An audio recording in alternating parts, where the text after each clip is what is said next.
All right, we are back. Hi there. Yesterday I sent you a text about a movie called Age of Disclosure. Yes. Yeah. Mhm. And yeah. Dan Farrar. Yeah. What did you think? Well, I listened to the podcast. Yeah, that was the Joe Rogan podcast. Yeah. With I haven't even forgotten his name. What was it? Dan Farrar. Dan Farrar. Yeah. That's right. Yeah, I did look that up this morning. I'm terrible with names. Same, but I intentionally made note of it so I could mention it. Yeah. But yes, extremely fascinating. Yeah. On topic for us at the moment. Yeah, all about aliens. Yeah. And the 80-year American government cover up of their back engineering of UFOs. UFOs. Or UAPs. Yeah. Unidentified aerial phenomena. Aerial phenomena, yeah. Yeah, it's funny. I've always, thought of them as UFOs. So for me, the default is always UFO. Yeah. But UFO, it kind of sounds a little gimmicky. Yeah, it's because I think we've had that, criticism of people going, you're into UFOs. Well, the tinfoil hat thing that they were talking about. Yeah. And it just being, and also it being so commercialized as well. Like, UFO, you think of this green little, that's right. kind of with its lights and everything. Yeah, and there's been so many movies and, TV shows and kitschy kind of things that it's easy for people to go, it's just all make-believe. Yeah. Yeah, and because we want to believe it. Yeah. And we love, alien movies where they're coming to, eat us or turn us into other aliens or... Yeah. Well, I've always wanted to believe it. You want to believe in something. As a kid, everything's so magical. You believe in fairies and you believe in Santa Claus and all that stuff.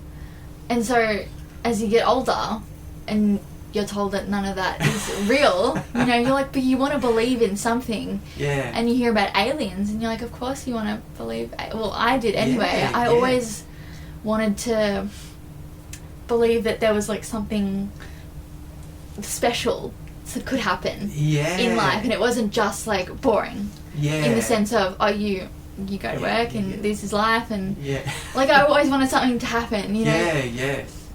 I feel as I got older, because at first, throughout my childhood, I was very scared of the world ending. Yeah. The 2012. Right. I would have I couldn't go to sleep. Yeah. I would have nightmares. It gave me full anxiety. But 2012, I would wake up in the middle of the night, terrified. Yeah. And then that sort of passed, and a few years later, as I got into my teenage years, I started to actually feel excited if the world was to end. What could happen? Because it's it's something different. It's change. Yeah. So the thought of aliens being real was really exciting. But once again, you get that kind of tinfoil hat, oh, come on, get real. Yeah. Well, the tinfoil hat thing is kind of interesting, because that was something that was suggested and then adopted, or it was something that was pushed, and then people went, oh yeah, okay, let's run with that. Yeah. And apparently that was pushed by these undercover operations or whatever. Right. To keep it secret. Yeah. The easiest way to keep it secret is just to tell people that, there's no evidence, and so the person who's talking about it is obviously crazy. Yeah, and you're going to be completely discredited in every way. Yeah, that's right. You're not going to be able to continue your career. No, that's right. If you say all this. Yeah, and as I remember talking to my brother about it the other day, and his person he was with didn't want to hear about the aliens, just wanted to shut it down because it was too scary. Too scary. Right. Yeah, and I can understand that. Yeah, I mean, a lot of people don't want change, obviously, because it's I've already got enough to worry about, so I need to just stick with my routine.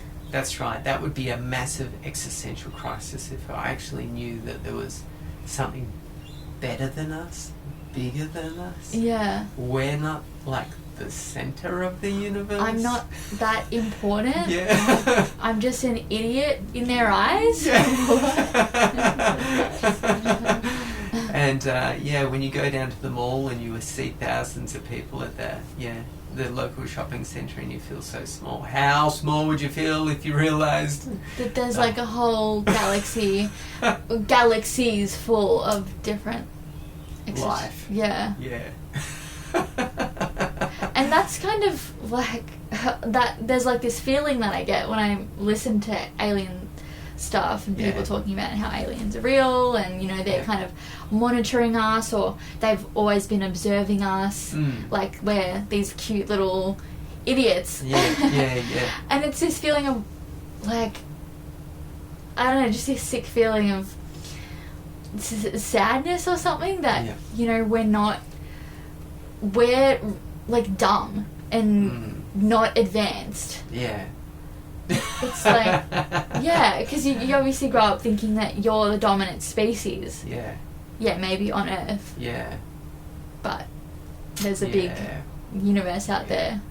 And we're just like the runt of the pack. Trying to get by. And all these other planets, all these other species have already figured it out. And we've taken all these years to figure out AI. Well, we have progressed pretty fast.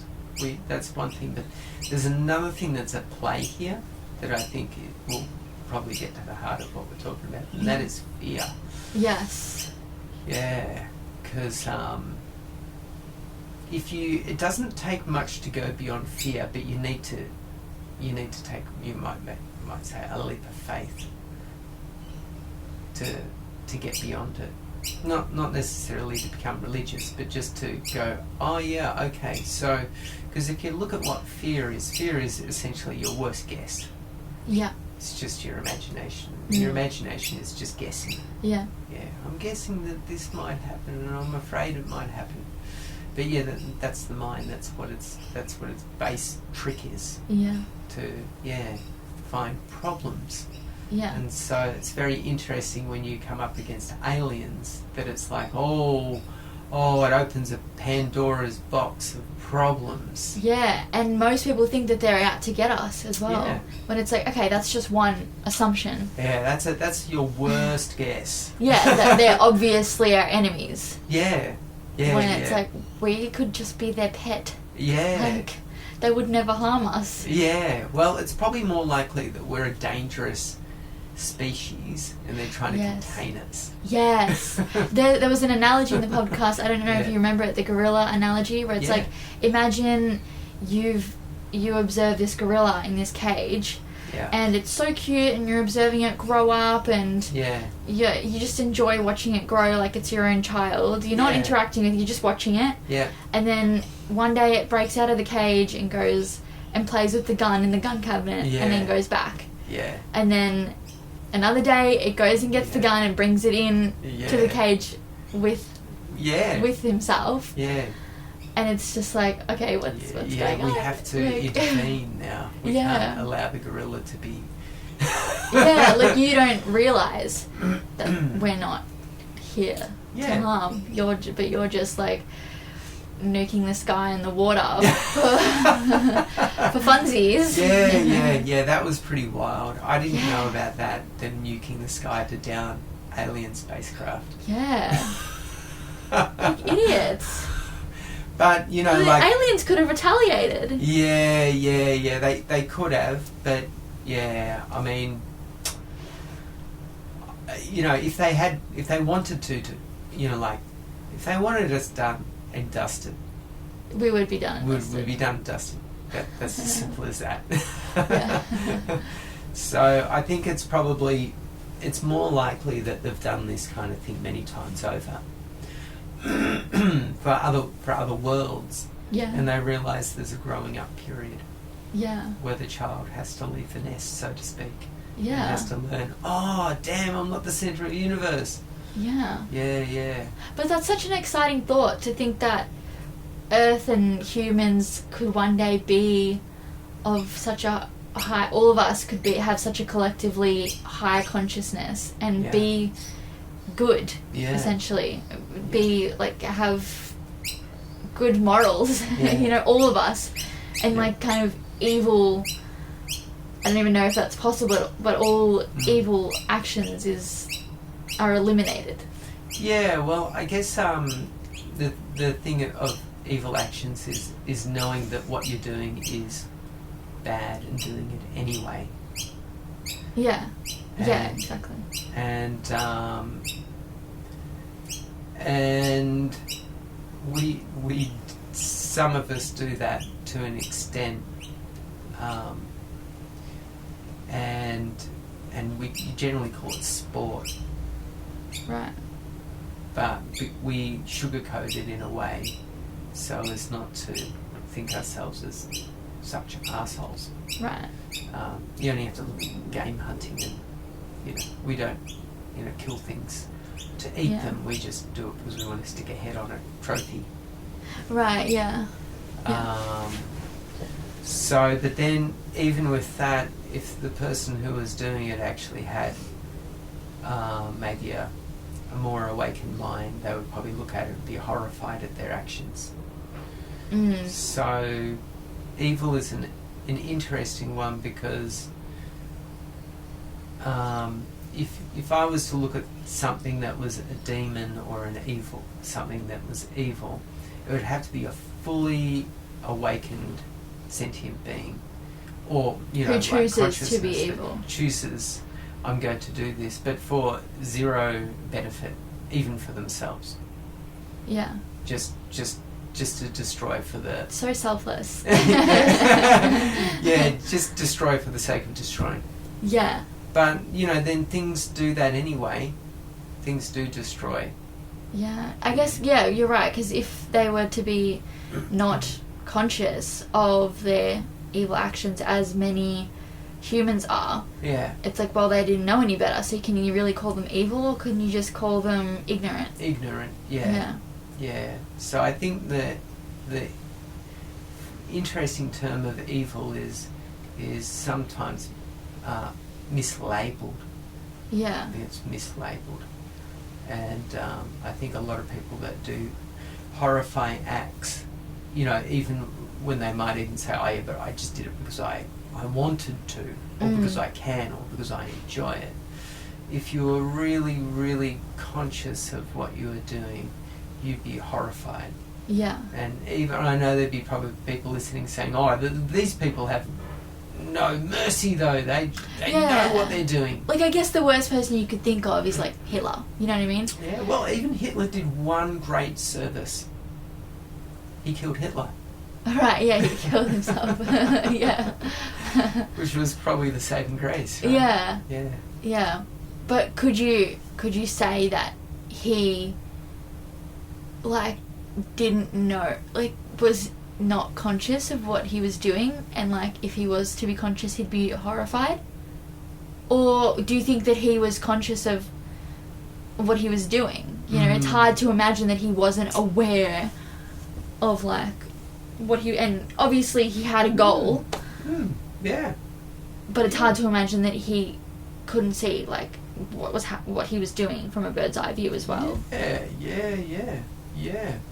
absolutely. He's an interesting character. I don't possess to know what he was thinking. Yeah. To me, it looks like the actions of an unconscious person. Yeah. Simply because if he's got the ideology of going, I'm going to build a, like, superior race of people, and I'm going to get Germany out of the quagmire that it was in at the time, which was probably a lot of poverty. Yeah. But the way we need to do it is we need to sacrifice certain things in order to get this better thing. I think that's pretty asleep. Yeah, and operating on fear as well. Yeah. Like, we need to get rid of these people because they scare me. Because... Well, he essentially made him the scapegoat. Right, That was how Germany needed to get off the ground, was that they needed to convince the public that there was a great evil in the world that they had to rid themselves of. Right, yeah. And so they needed a scapegoat. And so that was, and that was how all of that apparently came about. Yeah. I mean, if you're duping people to do your bidding for you, yeah. Oh gosh, yeah. I wouldn't say that was very awake. Yeah. I mean, anyone who's causing great misery in the world, you would hardly think that they were very awake. Yeah, that's right. Just simply, I mean, for me, it's not the experience I had. Once I, like, woken up, it was like, oh dear, what have I been doing? I felt very ashamed of the way I'd been acting up until that point. Right, yeah. And it was like, oh, I need to help. Yeah. Yeah. And it wasn't that I then kept feeling bad and so I needed to do things to stop feeling bad. No, it was more that, I finally got the joke. Yeah. And I couldn't stomach the ridiculousness of it any longer, and it was like, oh, okay, all right, I get it. You just like absolved yourself. Yeah. Yeah, have to like move forward. Yeah, I get it. Let's move forward. All right, I got to start doing this now because doing anything else is ridiculous. Yeah. So I think, you could do service for others or service for yourself, but at some stage, you eventually have to swing around to service for others. Yeah. Service for yourself will only get you so far. So, the way I guess I kind of think of the alien civilizations that are out there, they're probably operating on that level. Yeah. Yeah, they're probably not operating on a level where they're unconscious, because if they were, they probably would have just taken over the place. That's right. Yeah. They would have just looked at us as going, "Oh, you're just another species. We're just going to push you to this side of the planet, yeah, and corral you, and we might maybe turn some of you into workers, and the rest we don't really care what you do." Yeah, I was going to say, like, who is to say that there is no... I mean, we're just assuming that they're all of a very high consciousness and they're all awakened and good, I guess. Yeah. But who is to say that there's no, like... mischief. Yeah, some of them are just of a low consciousness. For sure. And have just, like you said a couple weeks ago, chosen the brain over the heart and... Yeah, just went down that rabbit hole of technology. Yeah. I mean, I wouldn't doubt that there probably is other civilizations out there that are, like, not for the benefit of all sentient beings. Yeah. And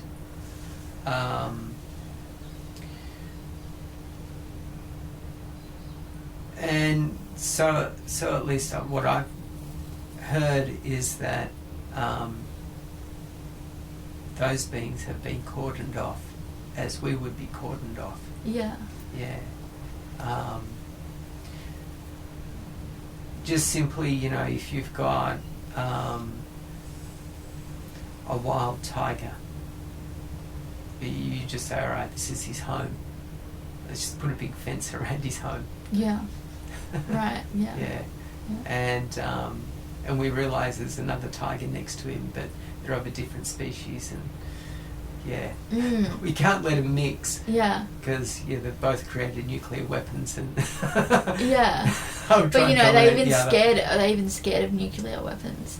Like, obviously, based on the podcast, nuclear weapons can shoot down a spacecraft. Knock them out of the sky, that's for sure. Yeah. Yeah. Yeah. But is that just still something really little, like small and insignificant to them, I wonder? Well, it could be, like in the grand scheme of things, if they're essentially got us in a wildlife park, which is what we would be in. We're in a cordoned off wildlife park. Yeah. if they've cordoned us off, they would have to go, all right, well, these gamekeepers realise the risks. Yeah. So we need people we need, our beings to monitor what they're doing, but they also have to realise that there's a risk involved, as you would if you were going to join the military. You would realise, I could get killed. Yeah. Yeah, and it could even be an accident, or it could even be friendly fire, or it could be whatever, it could be anything. Yeah, I guess you sacrifice yourself for the gang. Yeah. So, I'm sure that if one of our planes got shot down by another country, we wouldn't be going, let's go to war and kill everyone in that country. I think we would probably go, all right, how can we make this diplomatically go away? Yeah. How can we resolve it so it doesn't escalate into something? And generally that's what we do. I mean, you only have to look at terrorist organisations that come in and cause a whole lot of mischief. Yeah. Countries don't immediately, start firing rockets at each other. Yeah, well, Oppenheimer's bomb made sure that, you know, if there's going to be a World War III, that's going to be the end, so you better try and work it go out. to war, try and work it out before it gets to that point. That's right. Because everyone's going to die. Yeah. And it might be of people being totally confused, just about life in general. Yeah. Generally, I'd probably think that's probably what it is. And going off and doing a terrible act just because of their, just being not aware enough. Yeah. Yeah, being totally confused about the way they think the world is working. Right, yeah. But then if you take a alien civilization who has realised that, then a couple of down aircraft, or they would probably go, that is the casualties of interacting with a dangerous species. Yeah. As you would if you were going to keep, a snake. Yeah. Yeah, get prepared to be bitten from time to time. True. Yeah, people like to take risks, so. Yeah. I think probably what we have more to be concerned about is other humans. Yeah. I don't think we have to be worried too much about other alien races. Yeah. I think we have to be worried more about ourselves. I think whatever we do, even if it looks like we're going down a not so good path, it is still in the long run the path to enlightenment for everyone. Yeah. So it's like worried in a sense of for our own lives, but not worried for humanity, or worried for the world, because whatever happened, the Earth, because whatever happens, it's meant to happen, even if it's not what the aliens even want. Yeah. It's gonna teach someone something. Well, there's choices that are going to eventually end up in a certain timeline, you might say. Yeah. And then with that timeline, there's always infinite choices forever and ever and ever and ever and ever and ever and ever and ever and ever and ever. If eternity's real, then it's never ending. And like I said, that wrong turn is still a part of the long run path. Yeah, that's right. So, I think because we get fixated on starts and ends, because we're born and because we die, we get fixated on how can things just be a circle of never ending. Right. How can it just be spiraling, never ending? It's so hard to imagine. Yeah. Remember I spoke to my dad, I said, when you're up there in heaven, it's going to be for all eternity. Have you thought about that? And he goes, oh no, I haven't been able to. It's very hard for me to fathom. I'm like, it is, isn't it? It's very hard to fathom. Can you fathom it? Well, I don't care. Yeah. See, but is it hard for you to fathom too? Are you like the rest of us? I'm asking, you know what I mean? When you think about it, you're like, yes, that makes sense. Or are you also, Well, yeah. I don't even get it, so I'm not even going to try. Well, see, when I was little, I used to get afraid of boredom. Right, yeah. Yeah, and because from time to time I would experience boredom, and for me it was the worst thing ever. I couldn't imagine anything worse because everything was dull. Yeah. And it was like I felt like I'd known everything. There was nothing left to know. Right. Just, out of your own stupidity of being a teenager. Yeah. And, Wow. and to fathom all eternity was like, oh, what? Like, no. I'm going to be, like, trapped in this stupid head forever. Yeah. Yeah. Yeah, but no, I don't even contemplate that now, just simply because, well, here's a really good one. Do you feel your age? do I feel my age? Yeah.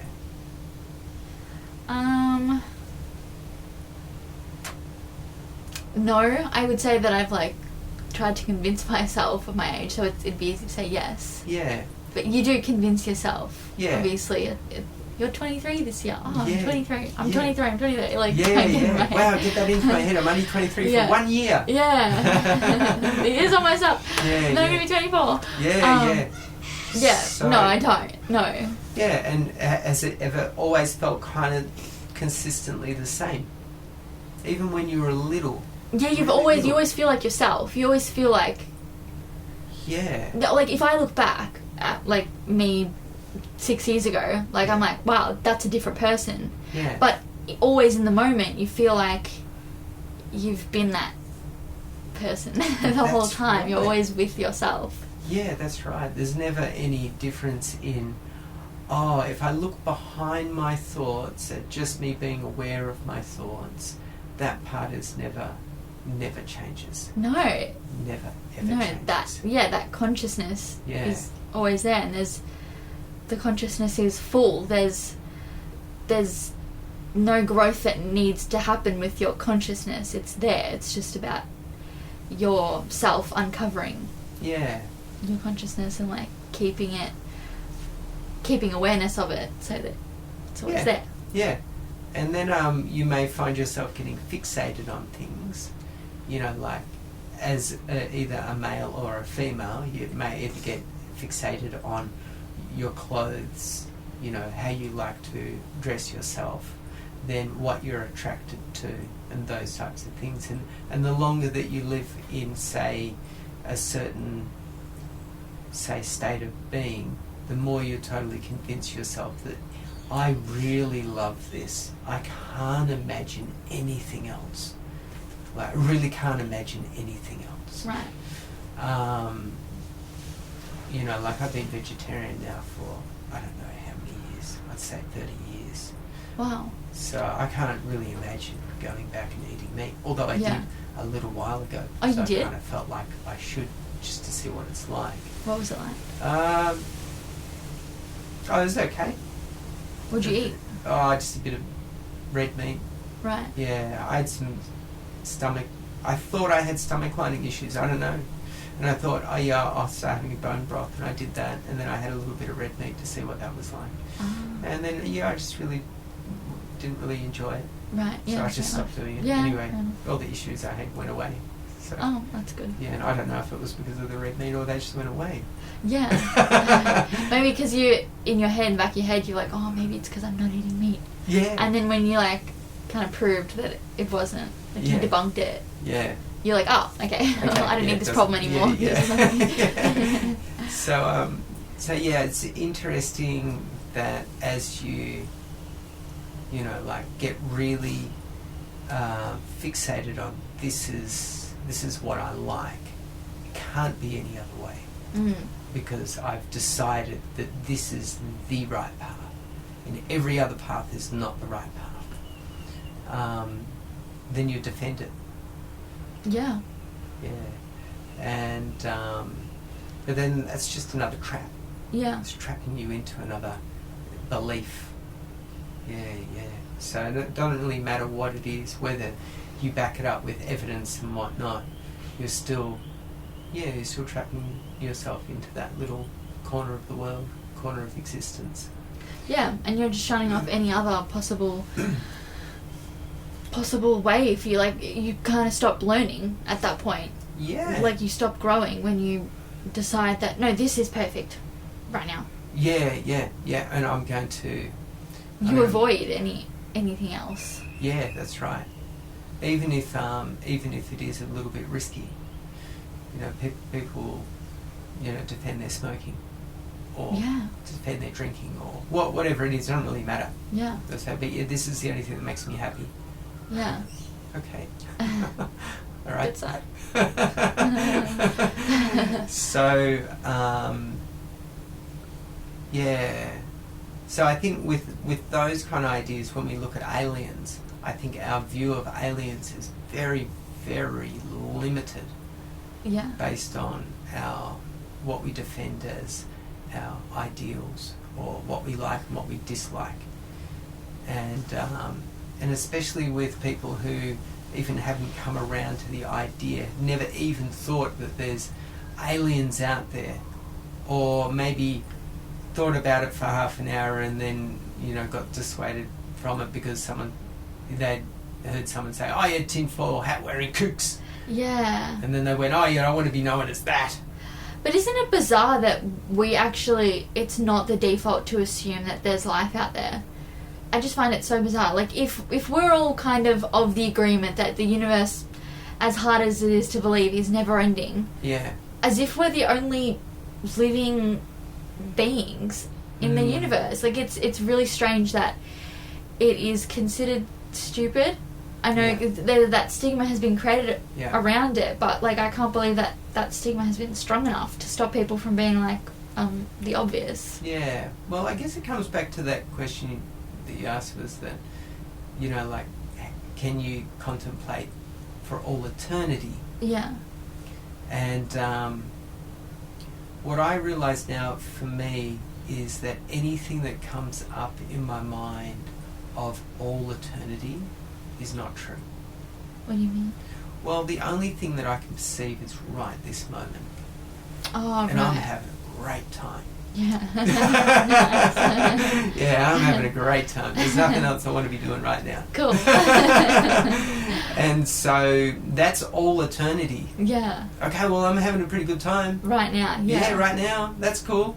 This is all eternity. Yeah. This is what it's like. Yeah. Yeah. Do I have to worry about what tomorrow's all eternity is like? No, I'm not there yet. Yeah, that's so true. I guess it's only painful to think about if you're actually thinking about the future. Yeah. But if you're thinking of eternity as the constant present, then, well, obviously if your constant present is hell, then, I mean, that's pretty difficult to come to terms with. Yeah. But, you know, you've always got that, like you said, you've always got that consciousness that's there, that's not suffering. Yeah, that's like right. The observer is not suffering, like you That's might right. be. Yeah. But the observer's not. I mean, that's always easier said than done, obviously. Yeah, I think maybe the easiest way in which someone could probably wrap their head around is that, imagine if you put on a virtual reality headset and you found yourself in a game. Yeah. And you were wandering around and you were like, I've walked into the hell level. Yeah. Oh, this place sucks. But you don't even realise that you can just take the headset off. Yeah. And then it's your true self underneath. Yeah, exactly. And what it is we're so caught up in the physical senses. Yeah. You know, so caught up in the physical senses, to pull yourself back from that, to find that little breath of peace, of fresh air, is very hard for a lot of people. Yeah, what I don't understand is, like, you saying, like, oh, we're so caught up in the physical senses, because that's true, we're caught up in, like, the physical reality, instead of, like, the reality that we can't see. But then when you meditate, you're always told to, like, you know, notice the sound and notice the smell and feel the ground. Like, it's all about the senses. Yes. So What's going on? Okay, well, think of it a little bit like this. Let's say if you're... remember when you were little and you cracked the shits about something, and your parents said, come on, you have to come, there's no way out. And so you end up crying for a very long time. And then after a while, they leave you alone. You get to sit by yourself, and you sit down, and you either play with a toy or whatnot. And then you go within, because you start to withdraw. Yeah, and you're starting to withdraw more and more and more inside yourself, until you can find a spot where you go, well, I hate where I am, but I'm comfortable in the little space that I have created for myself. Yeah, like in your head. It feels like it's in your head, like it's like a little room. Yeah, exactly. It's like nice and cozy. Yeah, and you can still peep out the window and go, oh, I hate those people out there. They shit me to tears. But I'm so glad I'm in here. And so as you sit in there for a long enough time, eventually you start to calm down. Yeah. And then those thoughts about the nasty people outside your head start to move away. And after a very long time, a certain amount of wisdom starts to come about. It might take a very long time. For people, it might take lifetimes if you're not actively doing it, you're not actively meditating. It take many lifetimes, because you have to contend with the intellect and not the wisdom. Yeah. And so you're having this little, essentially, a chess match with your intellect, where it's saying, oh, this place sucks. And you're like, yeah, I agree. Well, I don't like these people here. Yeah, I agree. And then after a very long time, you start to hear that voice and it says something else, and you go, you know what, even you shit me. Yeah. Yeah. And then you go, you know what, I don't even listen to you anymore. And then you start to withdraw even more. So that's what happens with meditation, is that you start to realize that voice in your head is not your friend. Yeah. And you start to sit and become more and more comfortable.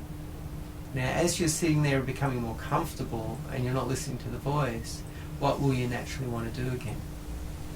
You want to explore the world around you. Yeah. Yeah.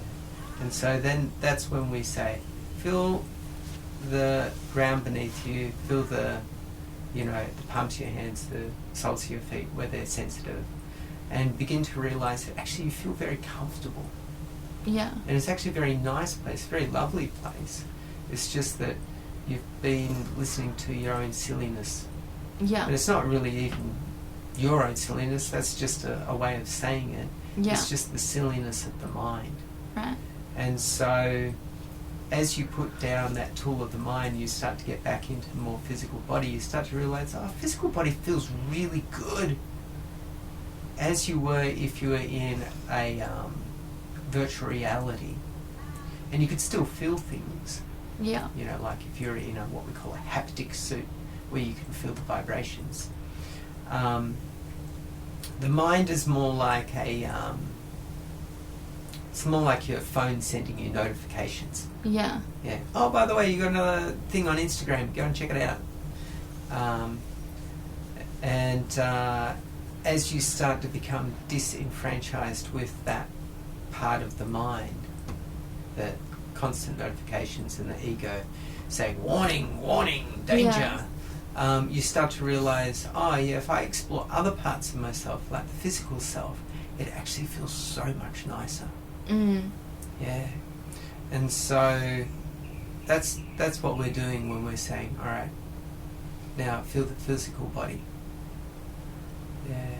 Yeah. And listen to the sounds and smell the smells and feel the vibrations. Yeah. Because generally what it is just that part of your intellect that has hijacked the whole thing. Yeah. And it's like, you seen the Barbie movie? Yeah. Yeah. You know when all the Barbies wake up? Yeah. Yeah. Yeah. Because they start to realise, Ken's a douche. Yeah. Yeah. Yeah. It's the same thing. Right, yeah. Yeah. So that movie is a really great metaphor for... Really good. Yeah. For awakening. Awakening, yeah. Because, Ken was this really confused, person. Yeah. Who was trying to take control. Yeah. Yeah. And So, yeah, when I think of all eternity, that's what I think of. Yeah, I just for a good long while, I really didn't believe anything that passed through my head. That's good. Yeah, just because... To not believe it is difficult. Yeah, because you can get easily wrapped up in it. Well, it feels like you're the one who thought of it, you know what I mean? So, if you're the one who thought of it, you automatically believe it before you even think of it. Yeah, you know? So it's so hard to... I guess it's got to pop up. You obviously feel as though you believe it, and then you've got to convince yourself that you don't believe it. Well, I guess the other thing is that, you know, like, depending what you do for a job, if you need to do a lot of creative problem solving, which generally probably most people need to do a lot of creative problem solving, you know, they're looking through their intellect to try and find an answer to the problem. And when they eventually find an answer to the problem, they're like, yes, it was me, I did it, I get the glory because I was the one that solved the problem, and I want to kiss my brain, it's so good. I don't know if I've ever felt that way, but yeah. But yeah, you know, you want to pat yourself on the back. Yeah, yes, I did it. And then you go, oh, what other brilliant things can I think of? Yeah. Yeah, what other nonsense can I think of? Yeah. Yeah. So, I think the whole alien thing is a little bit like that. People's imaginations are running wild now. Yeah. And so, if the interesting thing I think about this film is that it's probably the first film that has a real potential of going mainstream.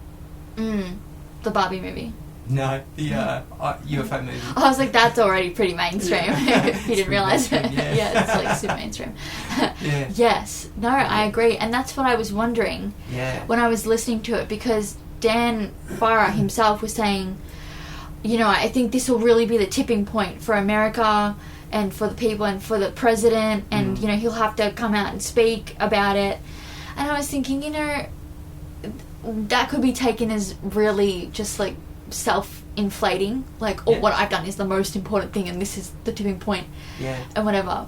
But I guess he has compiled a very compelling group of people who are in the one film, you know, and he's got a big name, and it was shown at, I think he said North by Northwest, the big film festival, you know. So you're right, like, there is a chance of it going mainstream, but it was kind of like, will it, or will it just fall on deaf ears, like, you know, you don't really believe what you can't see, kind of thing. Like, oh yeah, like, I've got my taxes to do, like, I'm about to get fired from my job, I don't have time to care about this, like, it's not even affecting my life right now, so I don't care. So let's imagine it like this. Let's imagine that we all live in a big school together, but it's a preschool. And so some kids have gotten high profile jobs, you know, like at the canteen, in the library, maybe in the, you know, the arts centre, maybe on the sporting groups and blah blah blah. And then you've got the teachers who are probably like the government. And some of the kids have discovered this creature, or maybe this other kid in the school who doesn't look like any of us, who looks completely different, but this kid seems to be able to appear and disappear at will. So he seems to be like a very, you know, an amazing kid. And so there's only a small faction of, say, 3 kids that have gone, hang on, I'm going to uncover this, I want to figure out what's going on, and they're busy trying to uncover it.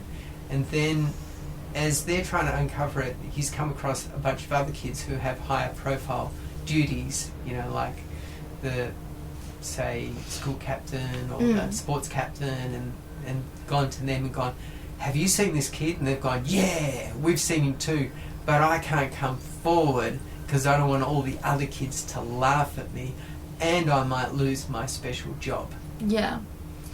And and I certainly don't want the teachers to think that I'm, like, not capable. And so, yeah, now this one or group of couple of kids have actually gotten maybe all the bunch of the, like, well-respected kids together to go, yeah, I think if we all come forward at the same time, we might all be believed, rather than just one of us coming forward. Which isn't really shining any new light on, like what we're talking about, but I reckon that's always an interesting way to see it. Yeah. Only because when we look at adults, we look at adults in an interesting light. Think about, like, if you look at, say, someone who's elderly, you will look at them in a way because of a certain amount of prejudice. And then if you look at a child, you look at them a particular way because of a certain amount of prejudice. If you had a bunch of kids coming up to you and saying, oh, we're taking you off to jail, you'd be like, go away. Yeah. Go away. Don't do that to me. And if you had, say, an elderly person, let's say someone who was 90, come on, you're coming off to jail with me, you'd be like, what? I'm a bit confused by you. I think you're a bit old to be taking me to... I'm not going anywhere with you. Don't be ridiculous. But then a particular age, and then in a particular uniform, we'll go, oh, okay, looks like I've done the wrong thing. Oh, okay, and looks like I'm heading to a car now. And looks like it's just based on, like, authority. Like, it's not about, like, I don't know. Yeah, obviously, like, a kid can't arrest you. Like, they're too young to have that job of authority, but it's, like, who that authority works for that you're taking seriously. You're not taking... It's not about the person, it's just about the authority. So, I guess what I'm getting at is that when you're busy doing your day-to-day things, there's certain things that will slip through the cracks because you will not have a really good look at them. You'll have a bit of a glance and you'll say, oh yes, that lines up in my reality. And then you'll either go, yeah, okay, I'll accept that and go with it. Yeah, yeah. Or you'll be like, hang on, no, this is not, no. Yeah, because it doesn't line up with the reality of what you know. Exactly. Yeah, to make sense. So what does that relate? Like, what's that for? Well, I think it's interesting that, we have a movie that's coming out, and generally, depending on, when people look at entertainment, are they looking at it as actual education, or are they looking at it as just a bit of entertainment? I think a lot of people will be watching it for both of those reasons. Yeah. But a lot of people will be watching it for entertainment.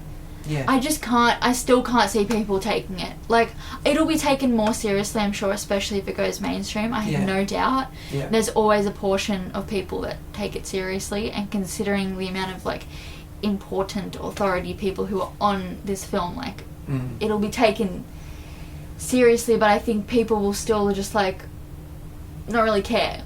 Yeah. It's like, the world and society is so bureaucratic that it's like, well, I have my papers to deal with. Still, like, okay, aliens exist, cool. I still have to, like, pay my taxes. Yeah, I still have to push these papers over here that has nothing to do with that. So, yes, everything's so compartmentalized. It's like, I don't really care. Like, okay, like, that's not affecting me right now. Yeah, which is I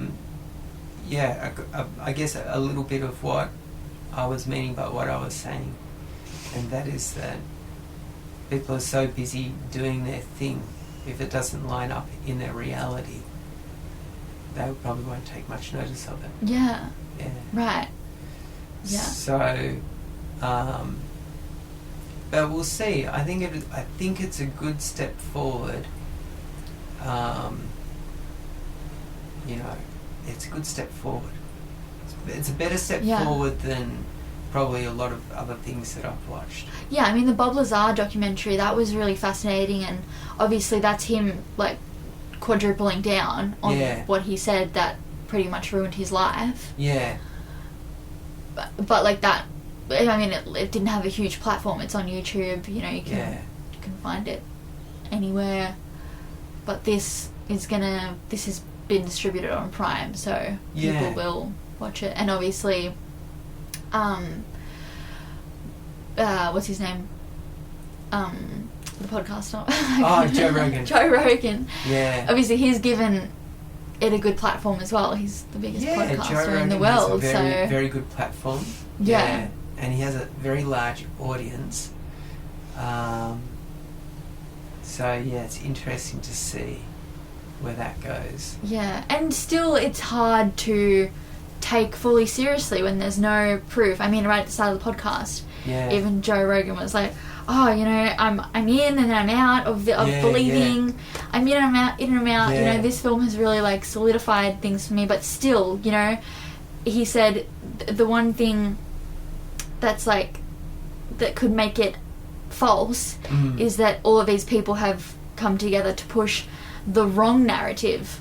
Yeah. And to push people down this train of thought, whilst the US government are like, good, everyone's thinking that, whilst we're over here doing this, they can make their conspiracies and try and crack the codes whilst we're over here doing the real thing. Doing the thing. Yeah. You know, so that's the other thing that could have happened. I don't know if I believe that or not, but that's, it's a possibility.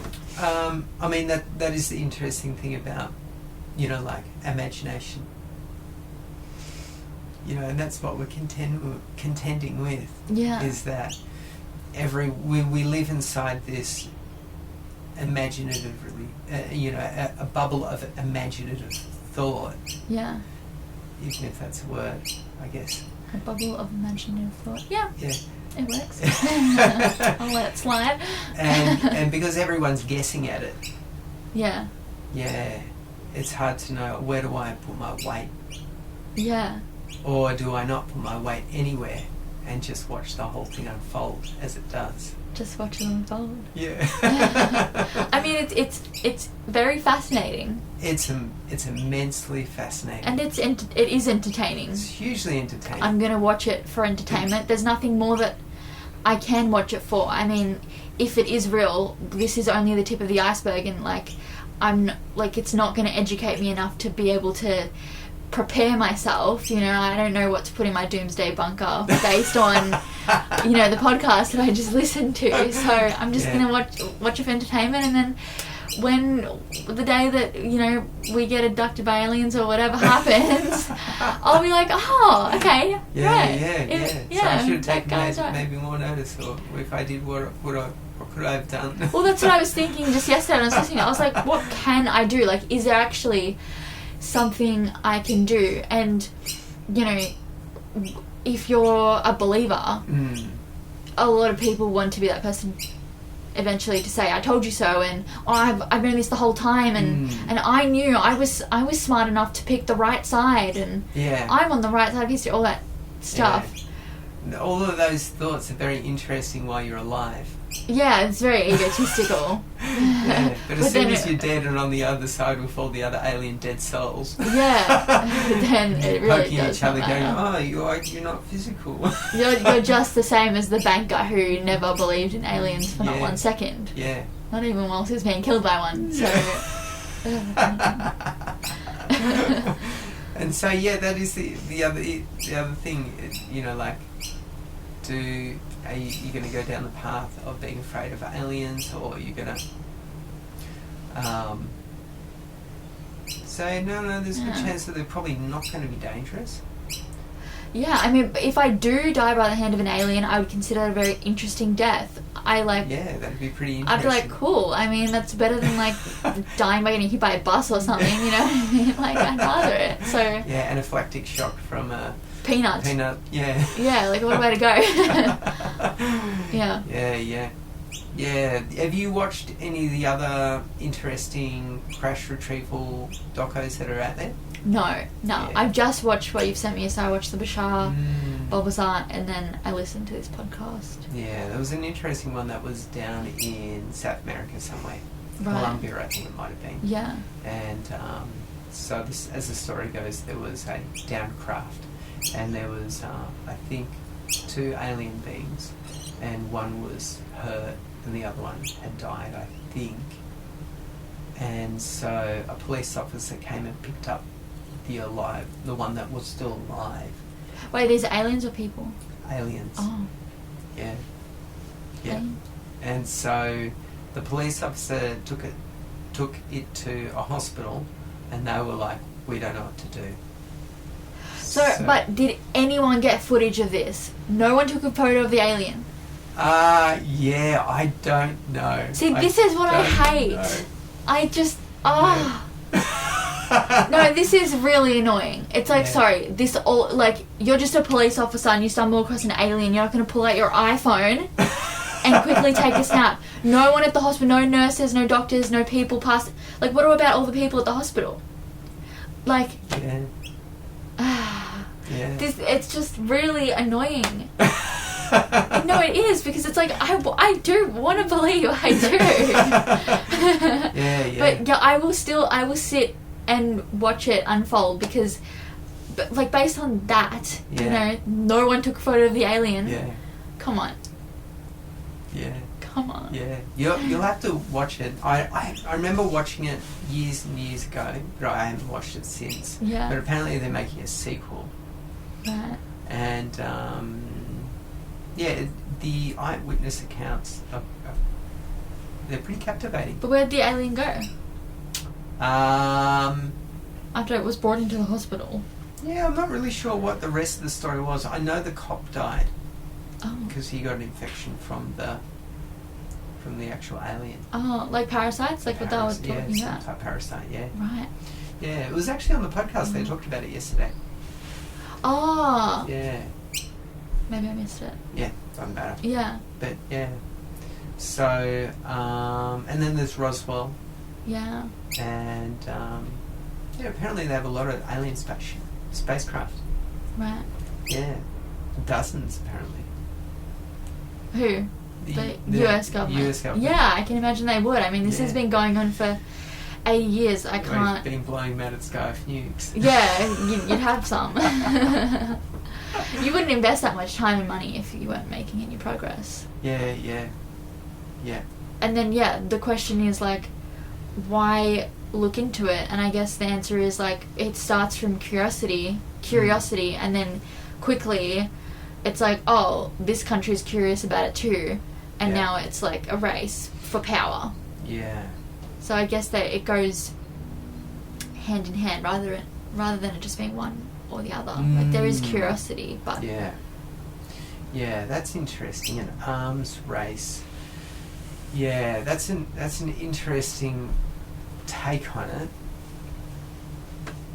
I guess what I would imagine is that if we uncovered that there was an alien civilization, we made contact with them, there would be probably some form of like, well, they're not human. Do you think we should band together? yeah. Do you think we should keep fighting each other and aliens? Yeah, like, let's get together.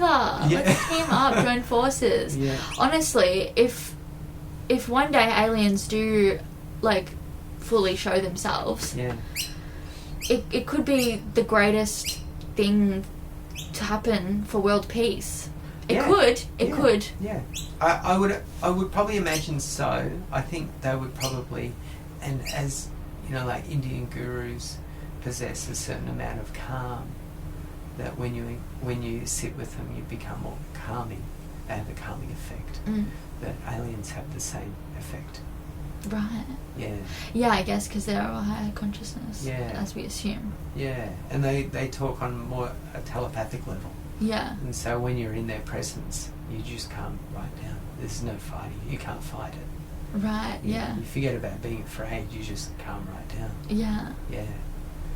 So, I think it would be great. Yeah. You would just be like, oh yeah, these beings are awesome. I love hanging out with them. I feel good.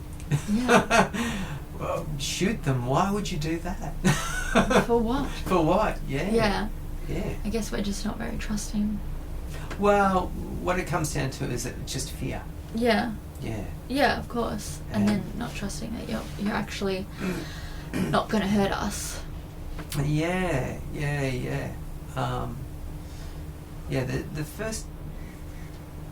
first danger for anything, if you find yourself in a bit of a pickle, is your own fear. Yeah. Because your blood pressure goes through the roof, and then you can't think straight. Yeah. And then you're a danger to yourself, and then you become a danger to everyone else around you. Yeah. Because you can't think straight. If you've got a gun in your hand, you can't think straight. Oh God, get the gun out of the idiot's hands immediately. Because they're not going to do something wise with it. No. They're going to point it at the wrong person and pull the trigger. Yeah. Yeah. And then it will all go south very quickly. Yeah. So anyone who has any sense of common sense will go, oh yeah, okay, I'm feeling a bit rattled. Me holding this gun, it's not a good idea. I should put it down. Even if I feel like my life is at stake, I think I'm going to do more damage if I keep holding this gun. Yeah. But I think because us humans get overwrought with fear, then yeah, you do dumb things. Yeah. Yeah. So I think that's kind of more of where we're at. I think that's the issue that we're at. I think as we get closer to this, people are going to get more and more rattled. Yeah. Until it's staring at us in the face. Yeah. And if we don't have something that's going to help us calm down, I think if the aliens came into the room with us, there would probably be better chance of the whole thing going quite well. Yeah, why are they being so sus about it? Like, why are they being all sneaky and stuff? Like, you know what I mean? Yeah. Like, it's like they're enjoying all the suspicion that they're creating. Yeah, like, I almost think that they're waiting for us to get over the curiosity. Right. Yeah. Yeah. As you do when you say you walk into a classroom of new people, you start spotting out people that you'd like to meet. Right, yeah. And then after you've sat with them for a week, you go, I don't know why I even was thinking about you. Yeah. Yeah. Just the smoke and mirrors, it's just all so dramatic. Like, show yourself. Reveal yourself. Yeah, they probably have. Have. But, like we're so probably caught up in our taxes and... Yeah, maybe they're among us, like, and we don't even realise. Yeah, that's right. Yeah, maybe they're shape-shifting right in front of you. Are you an alien? Yeah, I don't know. I could be an alien. Yeah. Imagine I was just, like, reveal myself as an alien. That'd be alright. Never mind.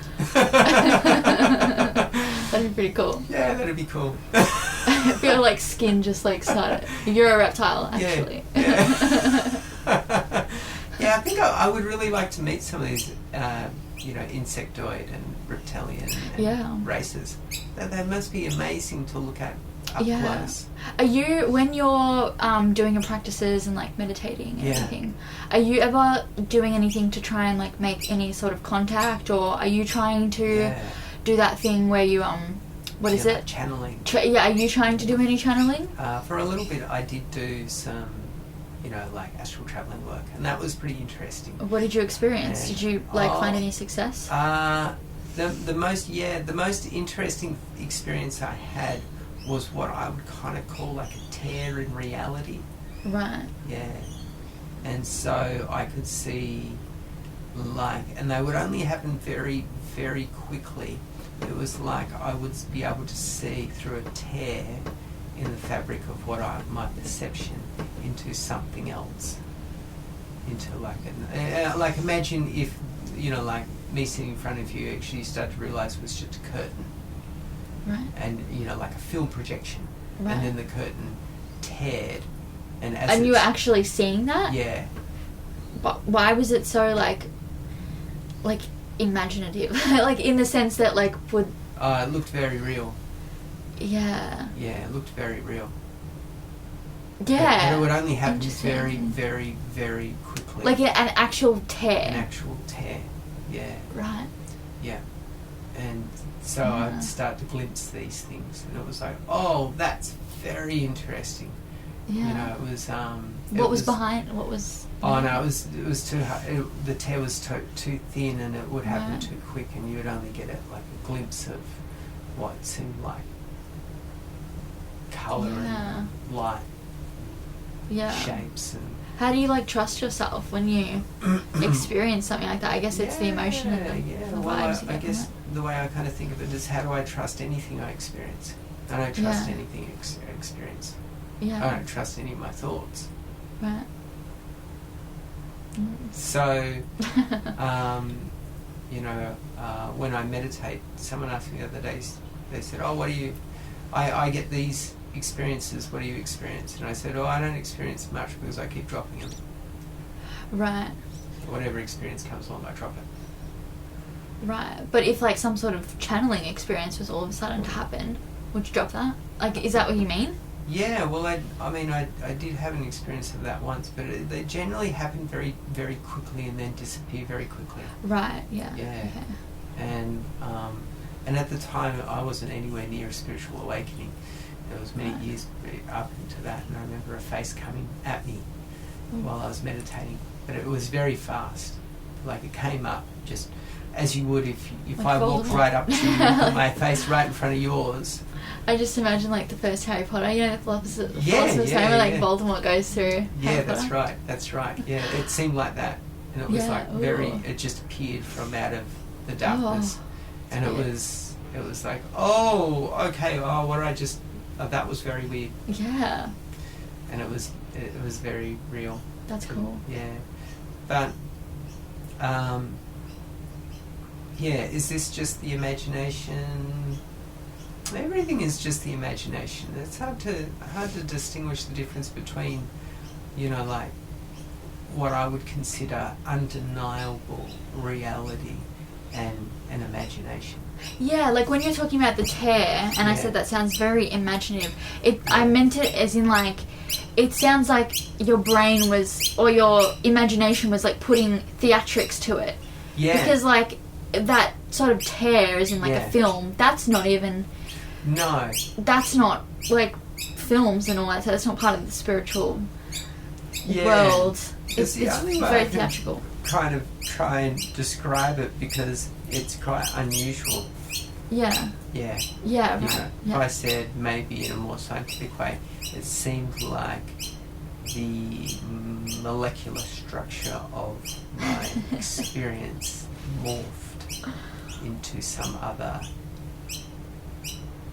perception of some other reality that I can't quite put my finger on it, even put it into words. Well, you should have said it like that, Matt. Next time. But yeah, you're right. Yeah, it does sound very theatrical. Yeah, like it feels like it's being a tear in the curtains of reality. Yeah. Like in the, was it the Doctor Strange movie where... I haven't seen Doctor Strange. Yeah, I think number 2 or number... no, it's number 3. Yeah. They tear a hole in reality and they have a glimpse through.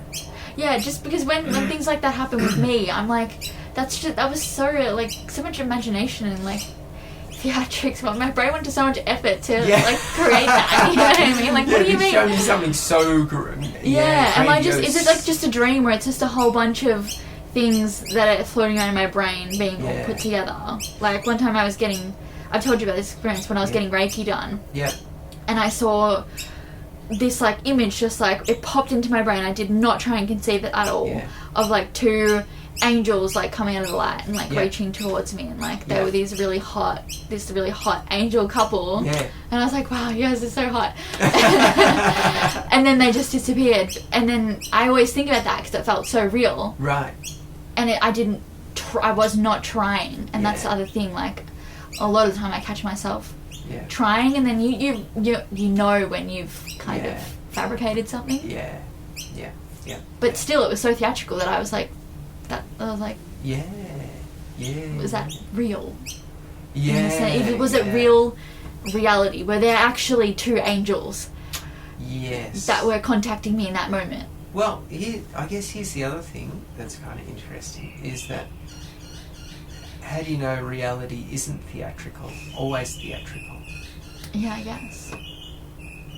Yeah. Yeah. And that was one thing that I experienced with sunlight. Sunlight is magnificent. It just looks so beautiful. Yeah. And I always feel like I'll know when I'm awakened when I can see the sunlight as you do. Because you're always like, bro, it looks amazing. And I'm just like, it does look pretty good, but... So I will know. Yeah. And I mean, I guess is that when your mind is stimulated, things look cool because there isn't a dullness. Yeah. And when I used to think of for all eternity, it was because essentially I was thinking about it with a really dull mind. Yeah. And now when I think about all eternity with a mind that's sharper, I go, wow, that's cool. Yeah, I guess I was questioning just the other day, like, how can you just, like, be content with knowing that there is no, like, point, I guess? There is no real point. If there's all eternity, then there's no end goal, right? There's no end. And there's nothing to achieve, nothing to succeed. And I was thinking this because I read a book called I Who Have Never Known Men. And it was about these women who lived in this bunker, and they had no idea why they were in this bunker. There were all these guards, like, guarding them. They have no idea why they're in there, how they got in there or anything. And they live many years in there, and then they get out, but then they're on this alien planet, and it's completely barren. And they have to come to terms eventually of realizing that there's nothing to look forward to. They've walked for years and never found anything. Sorry if I'm spoiling the book. No. No, it's cool. Try your best to get me down. Sorry, they never. They have to just grasp with, like, accepting nothingness. And most of them die very sad, unhappy, discontent deaths. Because they never, like, got to that point of just awakening and realizing that little room inside their head is always there for them. And I don't even know if the author was aware of that perspective, like, because she never really got to that point writing the book either. So it was just fascinating to the author never hit the note that I was waiting for, which was like, you can be happy with the present. It's one of those really, it seems very weird when you are stuck inside a mind that is and I'm only going off my own experience. I can't talk about anyone else's, so I'm not them, so I have no idea. Fair enough. But I remember getting very tired and dull about these types of things and I would literally go, this is fucked. This place sucks. I don't get it. I'm confused. And it was only from time to time when I'd see a piece of art or listen to a piece of music that really inspired me that I went, I really want to do stuff. Right. I really want to do it. Is that because you were listening to it though, being like, I want to, like, emanate that? Like, I want to create something like that? Or was it just like giving you inspiration for life? Or was it like the actual thing was inspiring you to do exactly kind of what you're listening to? Right. And like, I would go from band to band. I would listen to Led Zeppelin and go, I want to make a Led Zeppelin album. Or so I'd listen to Beck, or I'd listen to Pink Floyd, and immediately I'd be like, you've got to make a song like them. Yeah, but that, like, is kind of, I just imagine that as exhausting, because I felt that. And I feel like, for me, that feeling is, like, exhausting, because it's, from my experience, it's jealousy. It's, like, comparison. It's like, I could make something like that. I could do that. I need to, like, make something better than that. It's silly. Yeah, it's totally silly. Yeah. But, it's just being so wrapped up in the mind that's a problem solver. Right, yeah. And just being hungry to solve problems. Yeah. And think, I can solve this problem. And I can solve it better. Yeah. Yeah. It's such this silly, way to be. It's really silly. Just to go, I'm going to solve these problems and I'm going to do it better than anyone else. Yeah. Okay. Sure. Yeah, you do that. Go down that road. Yeah. And, I started to get into things in music that I don't normally, get into. Just because I wanted to know.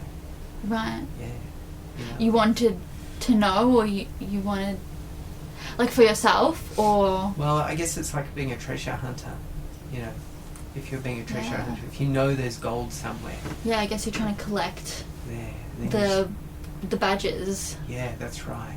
I just need to get the map.